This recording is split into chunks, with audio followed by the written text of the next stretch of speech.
पावन धरती को बारंबार प्रणाम करता हूं। सभी किसान जो बुजुर्ग बैठे हैं उनको बारंबार प्रणाम करता हूं।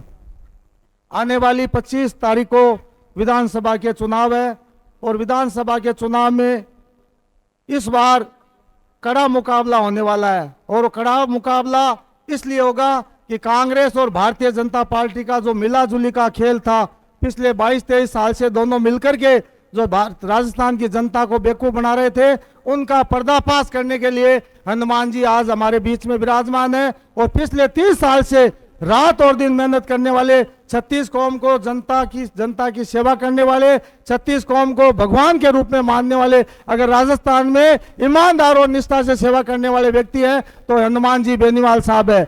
मैं बहुत ही अपने आप को खुश नसीब समझता हूं और अपने आप को गौरवान्वित महसूस करता हूं कि मैं एक रेगर समाज से हूं। रेगर समाज सुजानगढ़ शहर से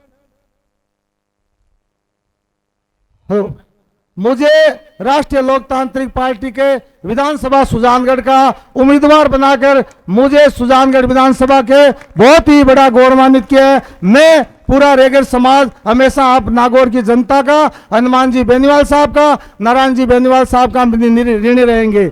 जहां तक जातिवाद की बात है, कांग्रेस और भारतीय जनता पार्टी पिछले 70 साल से राजस्थान में राज कर रही है, लेकिन आज तक के इतिहास में सिर्फ रेगर समाज की बात करें तो एक गंगा देवी नाम की एक महिला है, उसको रेगर समाज ने एक टिकट दिया है। बाकी भारतीय जनता पार्टी ने एक भी रेगर को टिकट नहीं दिया है, न कांग्रेस रेगर को टिकट देती है। हनुमान जी बेनीवाल ने इस छोटे से तबके के जो राजस्थान में बहुत बड़ा तबका रेगर समाज के रूप में, अगर हनुमान जी बेनीवाल ने रेगर समाज पर विश्वास किया है तो मैं भी आश्वस्त करना चाहूंगा इस नागौर की धरती पर कि रेगर समाज आपके साथ पूरे राजस्थान में कंधे से कंधा मिलाकर राष्ट्रीय लोकतांत्रिक पार्टी को मजबूत करेगा। मैं रेगर समाज के इस मंच के माध्यम से अपील भी करना चाहूंगा कि भाइयों, भारतीय जनता पार्टी और कांग्रेस सिर्फ बेवकूफ बनाने का काम करती है, हमसे दरिया बिछवाती है, कुर्सी लगाने का काम करती है। राष्ट्रीय लोकतांत्रिक पार्टी, हनुमान जी बेनीवाल साहब दमंग है, 36 कौम की सेवा करने वाले व्यक्ति हैं और निडर व्यक्ति है। इन चोरों की ढाणी अगर उठाएंगे, इनको विदा करने का काम करेंगे तो राष्ट्रीय लोकतांत्रिक पार्टी के हनुमान जी बेनीवाल साहब भी करेंगे। मैं अपील करना चाहूंगा कि रेगर समाज को एकजुट होकर पूरे नागौर के साथ साथ पूरे राजस्थान में यह अपील जारी करने चाहेंगे कि जिस पार्टी ने हमें 70 साल में बेवकूफ बनाया, उनको छोड़कर हम राष्ट्रीय लोकतांत्रिक पार्टी के हनुमान जी बेनीवाल साहब के साथ जुड़कर 2023 में 25 तारीख को जो चुनाव होंगे, राष्ट्रीय लोकतांत्रिक पार्टी और एएसपी जहां कहीं भी कार्यकर्ता उम्मीदवार खड़ा करेगी उसको जिताकर विधानसभा में भेजेंगे, तभी हनुमान जी बेनीवाल मजबूत होंगे। भाइयों, आप खुश नसीब हो, नागौर जिले में रहते हो, खींवसर में रहते हो। अरे इन दो योद्धा जो अपने घर परिवार की चिंता नहीं करते, हनुमान जी बेनीवाल के साथ साथ नारायण जी बेनीवाल रात दिन मेहनत करते हैं, आपकी सेवा में तत्पर रहते हैं। एक पार्षद बन जाता है, एक साधारण पंच बन जाता है, वो भी 8 बजे बाद में नहीं मिलता। अभी साहब सो रहे हैं, सुबह बात करना, रात को 3 बजे फोन करो, रात को 2 बजे फोन करो, रात को 3 बजे आना पड़े तो 2 दमाई हमारे बीच में आते हैं। इससे बड़े नागौर जिले की जनता सौभाग्यशाली हो नहीं सकती। जहां तक खींवसर की बात है, हमारे सुजानगढ़ में किसान भाई कई बार परेशान होते हैं, बिजली के ट्रांसफर चल जाते हैं, बिजली नहीं आती है तो वहां कहते हैं अरे भाई खींवसर का मायने ट्रांसफार्मर 2 मिनट का मायने क्या बदली जावे, बड़ा लाइट 24 घंटा क्या रहे। तो मैं आए के वहां का भाया बड़ा मजबूत नेता है, खींवसर में विधायक नारायण जी आन का है और सांसद हनुमान जी बेनीवाल जी आन का है, बट लाइट जावे नहीं, इको मतलब जको अफसर लाइट काट दी बिकी समझ लो नागौर जिला कनेक्शन काट दिए। ये वास्ते पर नागौर की जनता हनुमान जी बेनीवाल और नारायण जी बेनीवाल ने आशीर्वाद दे रखे।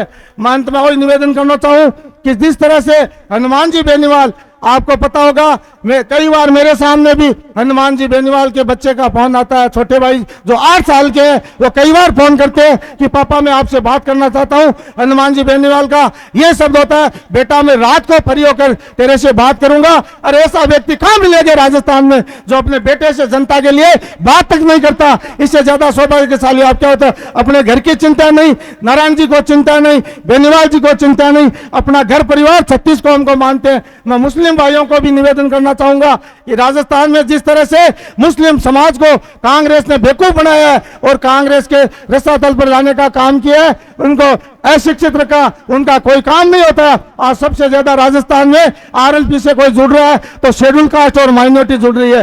सुजानगढ़ विधानसभा में 30,000 वोट है। मैं आपको मंच के माध्यम से विश्वास दिलाना चाहूंगा कि 30,000 वोट जो 25,000 वोट माइनॉरिटी के पड़ेंगे, उसमें से 60% वोट हनुमान जी बेनीवाल को आशीर्वाद देंगे और मेरे को वोट देकर मजबूत बनाए। यही दलितों की है। दलित समाज अब जुड़ चुका है। ओबीसी हो, ब्राह्मण, बनिया, कुमार, नाई, सुनार, सारे राष्ट्रीय लोकतांत्रिक पार्टी के, चाहे डूंगरगढ़ में हो, चाहे खाजुआड़ा में हो, चाहे सुजानगढ़ में हो, चाहे जाइल में हो, बीएल भाटी साहब को जाहिर से टिकट दिए, सारे कंधे से कंधा मिलाकर मैं आपसे यही निवेदन करना चाहूंगा कि अब आपके पास 100 घंटे, आपके पास 25 दिन है और 25 दिन में आप हर कार्यकर्ता अपने वार्ड में, अपने पंचायत समिति में, अपनी गली में, अपने मोहल्ले में और अपने जिले में, तहसील में 4 घंटा अगर एक व्यक्ति अगर वोटरों के बीच में जाकर राष्ट्रीय लोकतांत्रिक पार्टी के बारे में और हनुमान जी के कार्यकलापों के बारे में, नारायण जी के किए हुए कामों के बारे में आप बताओगे तो राष्ट्रीय लोकतांत्रिक पार्टी 100 सीट जीतकर राजस्थान में आएगी और इस भारतीय जनता पार्टी और कांग्रेस के कुशासन को समाप्त करने का काम आप करोगे। भाइयों, संकट तो राजा रामचंद्र जी पर आया था, लेकिन रामचंद्र जी का संकट हनुमान जी ने, जब लक्ष्मण जी मूर्छित हो गए तो हनुमान जी ने संजीवन बूटी ला करके और उस परिवार को संकट से बचाया था और रामचंद्र अपने लक्ष्मण जी को खड़ा किया था। तो भाइयों, जिस तरह राजस्थान में संकट है और उस संकट को उबारने के लिए हनुमान जी बेनीवाल की आप संजीवन बूटी बनकर आने वाली 25 तारीख को मजबूत कीजिए, ताकि राजस्थान में किसान का बेटा सीएम बने और गरीब किसान और मजदूर की बात करें। और ये भारतीय जनता पार्टी और कांग्रेस का मिलाजुली का खेल है, वो 25 तारीख को समाप्त करो। आपने बुलाया, मान सम्मान दिया, मेरे समाज को, एक समाज को टिकट देकर आरएलपी पार्टी और नागौर की धरती ने जो हमें सम्मानित किया, हम उसका ऋण आपको आने वाली 25 तारीख को ब्याज से चुकाएंगे, ये हम वादा करके जाते हैं। और सुजानगढ़ सीट भारी मतों से राष्ट्रीय लोकतांत्रिक पार्टी जीत के आएगी। ये जनता की पीड़ा है, हनुमान जी बेनीवाल के प्रति प्रेम है, नारायण जी भाई साहब की शालीनता का ही प्रतीक है। इन्हीं भावनाओं के साथ जय हिंद, जय भारत, राम राम सा, वीर तेजाजी महाराज की जय भीम।